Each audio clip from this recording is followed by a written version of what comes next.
Hello, my name is Adam Diamant, and I'm Associate Professor of Operations Management and Information Systems at the Schulich School of Business.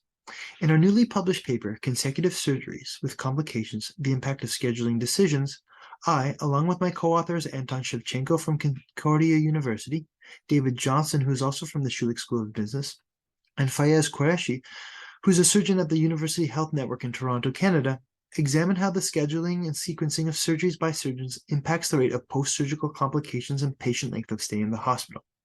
Now, in our setting, patients are assigned to surgeons who are then responsible for basically determining whether those patients need surgery. If they do, then those patients are assigned to an operating day. And during that day, a single surgeon will operate on multiple patients in succession. A natural operational question then is to ask, well, is there a relationship between the order in which those surgeries performed and health outcomes? When we talk to surgeons, they seem to think that those dimensions were independent. That is to say, there's no relationship between the order in which those surgeries are scheduled and performed and patient quality outcomes, such as post-surgical complications and patient length of stay. So to empirically investigate these issues, we collected a data set of close to 30,000 surgeries performed by over 110 surgeons from a large hospital network in Ontario, Canada. We then performed a regression analysis along with a propensity score matching procedure to control for selection bias in the observed characteristics. We also added several controls such as procedure and patient characteristics, and we did this to ensure that our findings were as robust as possible. So we found that there is or was indeed a relationship between the order in which surgeries were performed and patient outcomes. In particular, we found that surgical complications and longer hospital stays were more likely to occur in technically complex surgical procedures that followed a similarly complex surgical procedure in which a complication occurred. The increased complication rate risk was about 8% on average, and the increased risk in hospital length of stay was about 16% on average, which were both statistically significant and clinically relevant.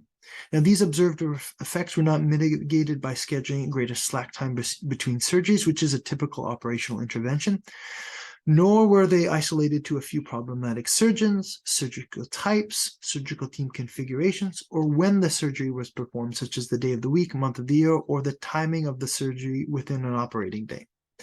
We did find support, however, that suggests that scheduling consecutive surgeries with different levels of complexity might mitigate this effect. So our research, we think, has implications for a variety of service settings where multiple different tasks are performed with varying levels of complexity and high quality outcomes would like to be achieved. So first, we think we show that task variety might be an important tool to mitigate the possibility of making repeated errors when performing multiple tasks in succession. And we implore sort of future researchers to confirm this in other professional service settings, as well as investigate different environments with varying levels of complexity and a multitude of tasks. On the other hand, one implication here is that it might not be appropriate to assume that a requisite level of quality can be achieved independently from decisions on how to perform tasks efficiently. And so this suggests that future research should look at the exact behavioral mechanism behind our findings. So due to limitations in the data that we collected, we could not distinguish between whether a surgeon was emotionally affected by the occurrence of a complication in the first surgery and thus couldn't perform that second surgery as well as they should have, and thus a complication occurred in that second surgery, or whether there was a sort of a more systemic issue that occurred with both surgeries together. Thank you very much.